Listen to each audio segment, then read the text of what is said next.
Padre, y del Hijo, y del Espíritu Santo. Amén. El siguiente es un artículo publicado el 20 de julio de 2023 en el sitio web Soldier of Truth Publishing bajo la categoría Defensa de la Fe y se titula Eucaristía, mero símbolo o la presencia real de Jesús. En el Evangelio de Juan, capítulo 6, versículos 51 y 52, Jesús proclama: Yo soy el pan vivo que bajó del cielo. El que coma de este pan vivirá para siempre. Y el pan que yo os daré es mi carne para la vida del mundo. Al leer pan bajado del cielo, no podemos evitar recordar el maná en el Antiguo Testamento, un signo tangible de la provisión divina y el sustento espiritual que ambos representan. Así como el maná fue un alimento que Dios proveyó a los israelitas en el desierto, Jesús, como el pan vivo, es el alimento espiritual necesario para la vida de fe y salvación. Confiamos en su presencia real en la Eucaristía, recibiendo su nutrición para fortalecer nuestras almas y seguir el camino hacia la comunión con Dios. Ambos son dones de Dios que alimentan y guían a su pueblo en su peregrinaje hacia la vida eterna. Sin embargo, la afirmación de Jesús de ser el pan de vida ha sido objeto de interpretaciones diversas en la historia del cristianismo. Algunos protestantes argumentan que Jesús utilizó simplemente un lenguaje metafórico en esta declaración, basándose en diversas comparaciones donde él se denominó puerta, vid y pastor. Por ejemplo, en Juan 10:9, Jesús dijo: Yo soy la puerta, el que por mí entre será salvo y entrará y saldrá y hallará pastos. Aquí la metáfora de la puerta se refiere a Jesús como el acceso a la salvación y a una vida plena. Además, en Juan 15:5 también Jesús declaró: Yo soy la vid, vosotros los pámpanos. El que permanece en mí y yo en él, este llevará mucho fruto, porque separados de mí nada podéis hacer. Al compararse con la vid, los creyentes con los pámpanos, Jesús enfatiza la importancia de mantener una conexión espiritual con Él para dar fruto abundante. Asimismo, en Juan 10:11, Jesús afirmó: Yo soy el buen pastor. El buen pastor da la vida por sus ovejas. Aquí la metáfora del pastor destaca el cuidado y protección que Jesús ofrece a sus seguidores, incluso dando su vida por ellos como un acto redentor. Sin embargo, es fundamental tener en cuenta que desde la perspectiva del magisterio de la Iglesia Católica, la enseñanza sobre la Eucaristía difiere de las interpretaciones puramente simbólicas. La doctrina católica sostiene que durante la celebración de la Santa Misa y mediante la consagración del pan y del vino, estos se transforman realmente en el cuerpo y la sangre de Cristo, la verdadera presencia de Jesús. Esta creencia se basa en las palabras de Jesús en la última cena, cuando instituyó el sacramento de la Eucaristía diciendo: Esto es mi cuerpo y esta es mi sangre, en Mateo 26, del 26 al 28. A lo largo de la historia, la Iglesia ha afirmado con firmeza que la presencia real de Cristo en la Eucaristía es un misterio que va más allá de la simple metáfora y que implica la participación en el sacrificio redentor de Cristo. El pan es una mera metáfora. Al decir esto es mi cuerpo, Jesús estaba hablando del pan en la última cena.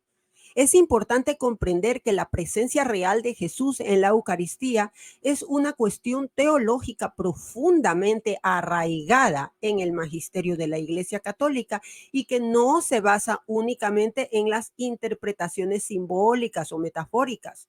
Para apoyar esto, podemos recurrir al Evangelio según Lucas, capítulo 22, versículo 14, donde nos brinda más contexto sobre el momento de la última cena. Cuando llegó la hora, se sentó a la mesa con los apóstoles y les dijo: He deseado ardientemente comer esta Pascua con ustedes antes de padecer. En este pasaje Jesús muestra un profundo deseo de compartir esta Pascua con sus apóstoles antes de enfrentar su pasión y muerte. La Pascua judía era una celebración que conmemoraba la liberación del pueblo de Israel de la esclavitud en Egipto. Sin embargo, en la última cena Jesús da un significado nuevo y trascendente a este evento, instituyendo la Eucaristía. Posteriormente, en el mismo contexto, encontramos las palabras de Jesús sobre el pan y el vino. Tomó entonces el pan y después de dar gracias lo partió y lo dio diciendo: esto es mi cuerpo, que es entregado por ustedes. Hagan esto en memoria de mí. De la misma manera, después de cenar, tomó la copa diciendo: esta copa es el nuevo pacto de mi sangre, que es derramada por ustedes. Aquí Jesús toma el pan, lo parte y lo entrega a sus discípulos, identificándolo claramente como su cuerpo, entregado por ellos. También toma la copa de vino y declara que es el nuevo pacto de su sangre derramada por ellos. Estas palabras no dejan lugar a dudas sobre la intención de Jesús de establecer un sacramento mediante el cual Él estaría realmente presente bajo las especies del pan y el vino. Desde la perspectiva del magisterio de la Iglesia Católica, la Eucaristía es el centro de la vida sacramental y litúrgica, y en ella los católicos creemos en la presencia real, su cuerpo, su sangre, alma y divinidad bajo las apariencias del pan y del vino. En la primera carta de Corintios capítulo 11, versículos 16 al 17, se destaca la importancia de reconocer el cuerpo en la Eucaristía. Si alguien quiere discutir este asunto, dice Pablo, le advierto que nosotros no tenemos otra costumbre ni las iglesias de Dios. Sin embargo, al darles esta instrucción, no los alabo cuando se reúnen. O sea, no es una simple reunión, sino es para mejor, sino para peor. En este pasaje el apóstol Pablo advierte a los corintios sobre la importancia de mantener la unidad y la reverencia en la celebración de la cena del Señor. Es esencial reconocer y comprender el verdadero significado de la Eucaristía, que es la presencia real de Cristo en el pan consagrado y el vino consagrado. No es una mera reunión conmemorativa.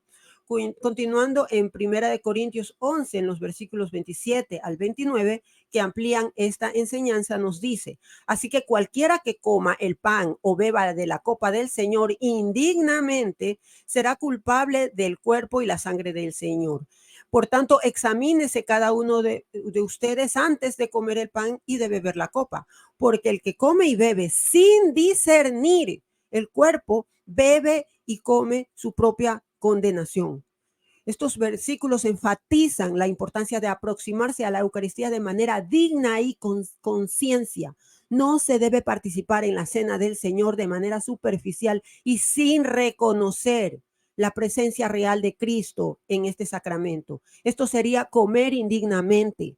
La Eucaristía no es simplemente un símbolo o una metáfora, sino que es el mismo Cristo presente entre nosotros. En la primera carta de Corintios 10 al 16, San Pablo se refiere al sacrificio del Señor en el contexto de hablar sobre la participación de los cristianos en la cena del Señor, es decir, en la Eucaristía. Veamos lo que dice el versículo. La copa de bendición que bendecimos no es la comunión de la sangre de Cristo. El pan que partimos no es la comunión del cuerpo de Cristo. En este pasaje, Pablo destaca que al participar en la Eucaristía, los cristianos estamos en comunión, común unión con la sangre y el cuerpo de Cristo. La Eucaristía no es un solo símbolo o una representación del sacrificio de Cristo en la cruz, sino que es una participación real en ese mismo sacrificio redentor. La relación entre la mesa del Señor y el altar se acentúa en la Eucaristía cristiana, que tiene sus raíces en la tradición judía. En la Eucaristía, el pan y el vino son presentados y consagrados en el altar durante la misa. Así, la mesa del Señor, que es el altar, se convierte en el lugar donde se ofrece el sacrificio del cuerpo y la sangre de Cristo. En la Eucaristía, la Iglesia Católica sostiene que Cristo se ofrece de manera incruenta en cada misa, como un sacrificio perpetuo y eterno que trasciende el tiempo y el espacio. Esto es decir, que en el altar, bajo las apariencias del pan y el vino, se renueva este sacrificio redentor en la cruz de forma incruenta, haciendo presente su muerte y resurrección. De esta manera, la mesa del Señor, como un altar en la Eucaristía, representa la ofrenda más preciosa y sagrada donde los fieles podemos participar de la comunión con Cristo y recibirlo sacramentalmente en su don, de su cuerpo y su sangre. Jesús es el Cordero sin defecto. En Juan 1:29 se presenta una poderosa declaración de Juan el Bautista, quien al ver a Jesús acercarse, él dice, al día siguiente Juan vio a Jesús que venía y le dijo, aquí tienen al Cordero de Dios que quita el pecado del mundo. Esta declaración es significativa porque establece una conexión entre Jesús y el Cordero que se menciona en el Antiguo Testamento, específicamente en el libro de Éxodos capítulo 12. En este pasaje se relata el acontecimiento de la Pascua, donde el pueblo de Israel estaba esclavizado en Egipto y Dios estaba a punto de enviar la última plaga, que sería la muerte de los primogénitos.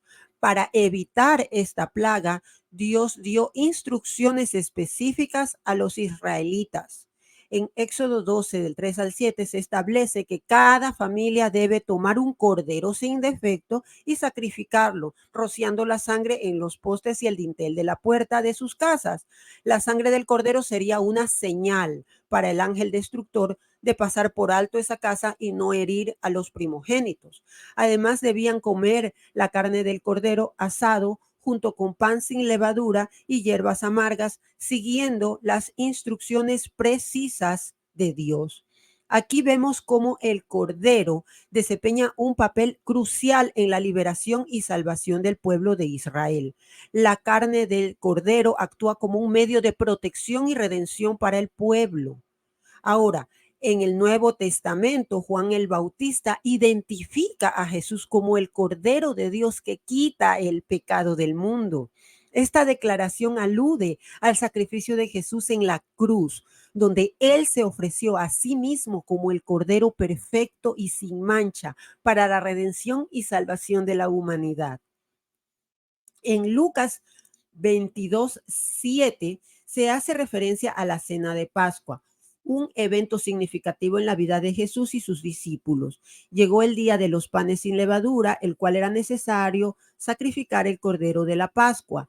En este pasaje se menciona el momento en que Jesús y sus discípulos se preparaban para celebrar la fiesta judía de la Pascua, que es una celebración anual que conmemora la liberación del pueblo de Israel de la esclavitud en Egipto. Durante la Pascua, el cordero pascual era sacrificado como un recordatorio del cordero que se ofrecía en el Antiguo Testamento para proteger a los israelitas de la plaga de la muerte de los primogénitos, lo que hablamos antes. Ahora, en Primera de Corintios 5:7, el apóstol Pablo ofrece una enseñanza importante relacionada con la muerte de Jesús. Limpiad la vieja levadura para que seáis nueva masa, sin levadura, como sois, porque nuestra Pascua, que es Cristo, ya fue sacrificada por nosotros. En este versículo, Pablo se refiere a Jesús como nuestra verdadera Pascua, el Cordero perfecto y sin mancha que ya ha sido sacrificado por nosotros. Aquí el apóstol hace una clara conexión entre la Pascua judía con su sacrificio del Cordero Pascual y la obra redentora de Jesús en la cruz. La muerte sacrificial de Jesús en la cruz, que culmina con su resurrección, se convierte en la Pascua definitiva y eterna para toda la humanidad. Como Cordero inmolado, Jesús ofreció su vida y como sacrificio. Lo hizo para liberarnos del pecado y de la esclavitud espiritual, cumpliendo así la promesa de la Pascua del Antiguo Testamento en un sentido espiritual y trascendente. El papel del sacerdote en la transustanciación se puede entender a través de las enseñanzas presentes en la carta a los hebreos. Esta carta es una rica fuente de información sobre el sacerdocio en la tradición judía y cómo encuentra su cumplimiento en la persona de Jesucristo. En Hebreos 9:1 al 7 se describe el antiguo sistema de sacrificios y el papel del sumo sacerdote en el culto judío. En este pasaje se destaca cómo el sumo sacerdote era el único que tenía el privilegio y la responsabilidad de entrar en el lugar santísimo una vez al año para ofrecer los sacrificios por los pecados del pueblo. El sacerdote tenía un papel crucial en la intercesión entre Dios y la comunidad, presentando ofrendas y sacrificios para la purificación y la reconciliación. Luego, en Hebreos 7, del 11 al 12, se menciona el sacerdocio de Melquisedec y su conexión con Jesucristo. Nos dice, sí, pues la perfección fuera por el sacerdocio levítico, porque bajo él recibió el pueblo la ley, ¿qué necesidad habría de que se levantase otro sacerdote según el orden de Melquisedec y que no fuese según el orden de Aarón? Pues cambiando el sacerdocio es necesario que haya también un cambio de ley. Aquí se establece que el sacerdocio levítico representado por los descendientes de Aarón no era suficiente para traer la perfección y la redención definitiva. En cambio, Jesucristo se instituye como el sumo sacerdote según el orden de Melquisedec, un antiguo sacerdote y rey mencionado en el Antiguo Testamento. Jesucristo, siendo el sumo sacerdote según el orden de Melquisedec, representa una forma superior de sacerdocio que supera al sacerdocio levítico. Su sacerdocio es eterno e indestructible y su sacrificio en la cruz es el sacrificio perfecto y completo que redime a toda la humanidad. Finalmente, en Hebreos 10:9 se explica cómo Jesucristo establece un nuevo culto y un nuevo orden sacerdotal, diciendo luego, he aquí que vengo, oh Dios, para hacer tu voluntad. Quita lo primero para establecer esto último. Con estas palabras se enfatiza que Jesucristo viene a cumplir la voluntad de Dios y a establecer un nuevo orden sacerdotal, un nuevo culto basado en su propio sacrificio en la cruz. Este nuevo culto, que es el sacrificio de la Eucaristía, trasciende el culto anterior del Antiguo Testamento y lleva a la plenitud la acción redentora de Dios. En la Eucaristía, el sacerdote actúa in persona Christi, es decir, en la persona de Cristo, para hacer presente nuevamente el sacrificio de Jesucristo en la cruz. A través de la transustanciación, el pan y el vino se convierten en el cuerpo y la sangre de Cristo, y el sacrificio de la cruz se hace presente para la salvación y la vida eterna de los creyentes. En Lucas 24, del 29 al 30, se relata un pasaje crucial después de la resurrección de Jesús, donde dos discípulos iban camino a Emaús y se encontraron con un hombre desconocido, que en realidad era Jesús, pero ellos no lo reconocieron inicialmente. Pero ellos le insistieron, quédate con nosotros, porque ya es tarde y el día se ha ido, y entró para quedarse con ellos. Y sucedió que para cuando puso a la mesa con ellos, tomó el pan y lo bendijo, lo partió y se los dio. En este pasaje podemos ver cómo los discípulos no reconocieron a Jesús en un primer momento, a pesar de que caminaron con él y compartieron un tiempo juntos. Sin embargo, todo cambió cuando Jesús, al sentarse a la mesa con ellos, tomó el pan, lo bendijo y lo partió y se los dio. Fue ese acto de partir el pan y ofrecerlo que los ojos se les abrieron a los discípulos y lo reconocieron como el Señor resucitado.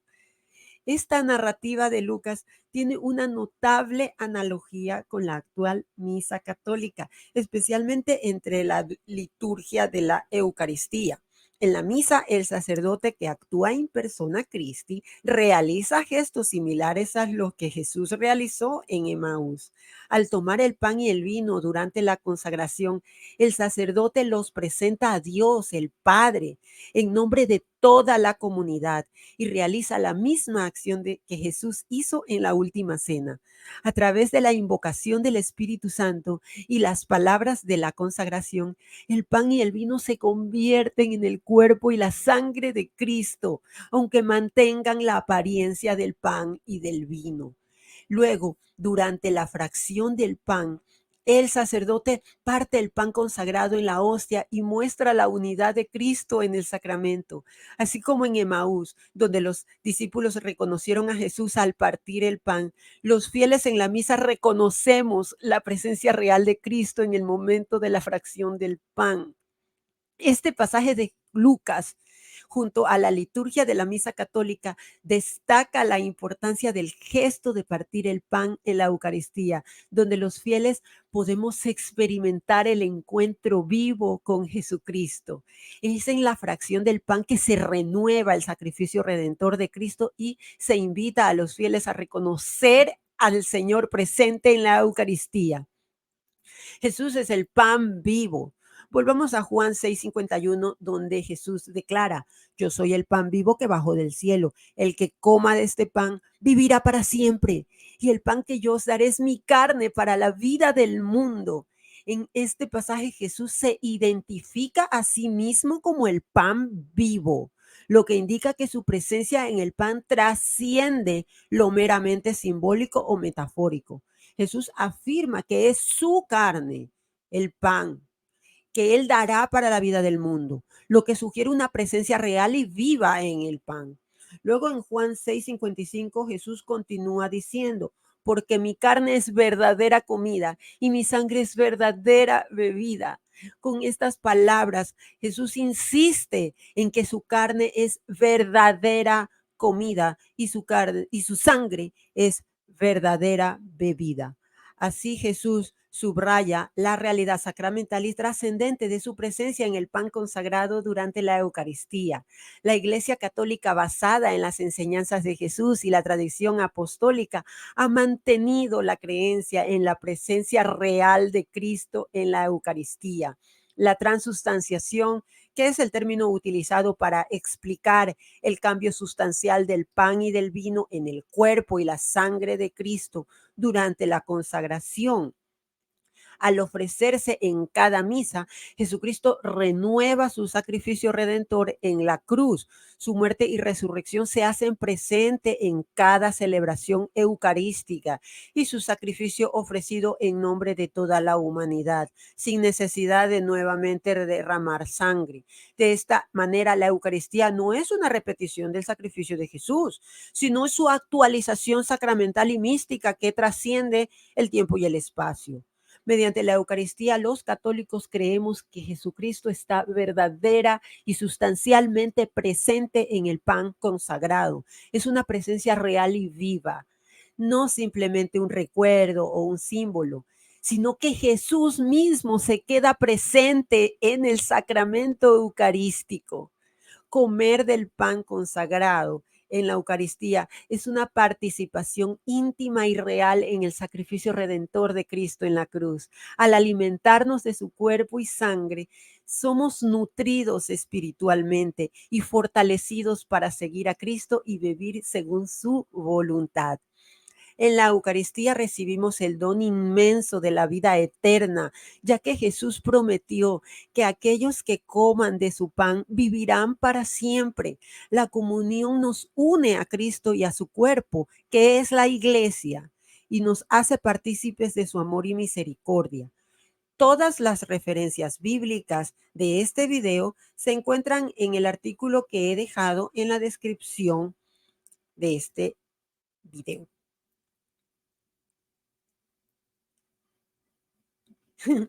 Si te gustó esta enseñanza, te invito a apoyar mi ministerio siguiéndome en redes sociales, compartiendo y comentando mis videos, suscribiéndote y dándoles like para que YouTube los recomiende. No lo hagas por mí, hazlo por el mensaje. También les invito a visitar mi página web Soldier of Truth Publishing, que aparece por aquí, donde pueden suscribirse para recibir en sus artículos, en sus emails, los artículos que escribo. Además, como regalo por suscribirte, les enviaré el ebook Creciendo en la Fe. Hábitos diarios para católicos con todas las acciones que debemos seguir día a día para mantenernos firmes en nuestra hermosa fe católica. Soy Priscilla Locke de Soldier of Truth Publishing. Que la paz de Jesucristo inunde vuestros hogares. Amén.